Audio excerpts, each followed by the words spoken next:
Hi, in this video, I am going to show you how to install GCam 9.6 on your Redmi 10 2022. Step 1. Tap the first link in the description to open the article. Step 2.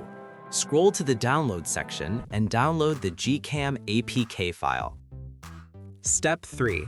Follow the How to Install guide for step-by-step instructions. A video guide is also available.